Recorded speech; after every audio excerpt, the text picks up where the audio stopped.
Orang tak boleh kata lagi ahli parlimen PAS ni pasu bunga, tak boleh. Kalau ada lagi orang yang kata ahli parlimen PAS ni pasu bunga, kita boleh ambil pasu bunga paling atas kepala dia.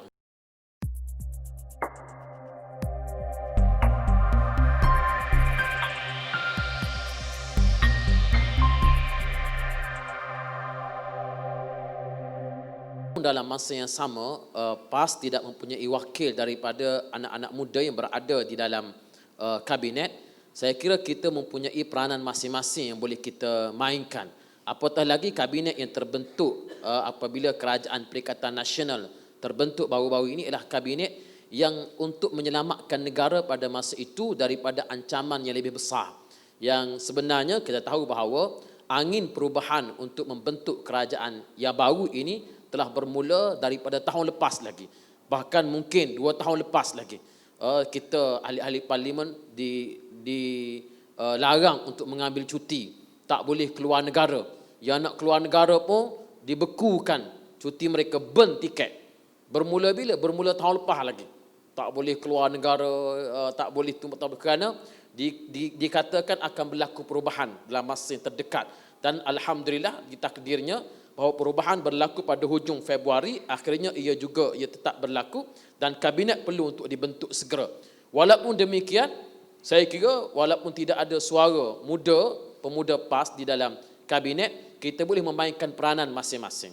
Sudah tentu sebagai ahli parlimen yang tidak berada di dalam barisan kabinet, kita boleh bersuara di dalam parlimen dengan sebebas-bebasnya. Dan saya cuba untuk memainkan peranan yang sebaik mungkin untuk meletakkan agenda PAS sebagai parti Islam ini untuk difahami di peringkat parlimen. Yang saya kira pada hari ini orang tak boleh kata ahli parlimen PAS ni pasu bunga. Orang tak boleh kata lagi ahli parlimen PAS ni pasu bunga, tak boleh. Kalau ada lagi orang yang kata ahli parlimen PAS ni pasu bunga, kita boleh ambil pasu bunga paling atas kepala dia. Orang lagu ni tak reti berdoa lalu. Nah, lagu itulah nak suruh kita mudah faham. Apabila kita tidak mempunyai kedudukan dalam kabinet sekalipun, tetapi dasar-dasar kita boleh diterjemahkan di dalam masyarakat yang ada pada hari ini. Ya benar, kalau pandangan saya secara peribadi, PAS diberikan peranan yang agak minimum dalam kabinet yang ada. Kita ada 3 jawatan menteri penuh yang mempunyai peranan yang minima. Bagi saya, sebagai seorang menteri undang-undang, tidak mempunyai peruntukan untuk bergerak kepada rakyat, sudah tentu, tetapi mempunyai peranan cukup penting untuk mainkan di dalam Dewan Rakyat. Menteri Hal Ehwal Alam Sekitar, kalau udara bersih, orang tak puji menteri ini. Kalau udara kotor, terus orang cari menteri buat apa.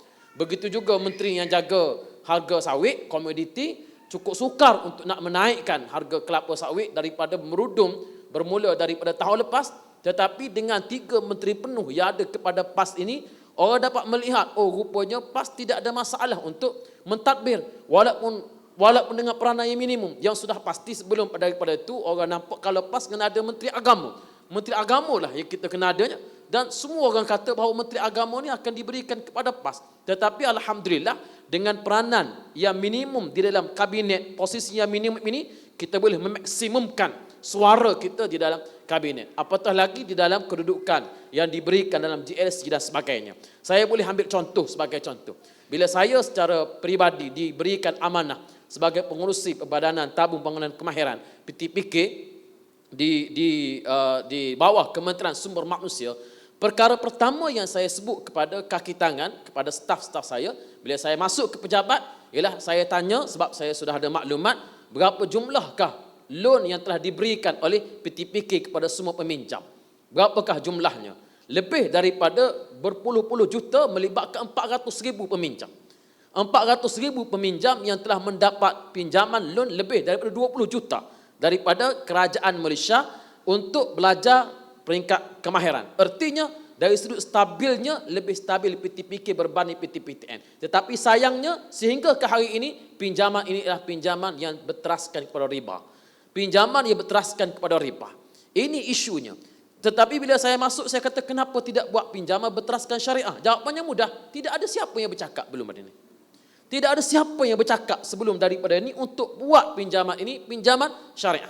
Perkara pertama yang saya buat ialah saya kata kita kena tubuhkan jawatan kuasa syariah dengan seberapa segera, dan alhamdulillah pengalaman PTPTN daripada mereka kick off sepak mula mereka untuk buat pinjaman berasaskan syariah, daripada buat jawatan kuasa kajian majlis fatwa, mereka mengambil masa 8 tahun untuk menterjemahkan pinjaman PTPTN kepada syariah.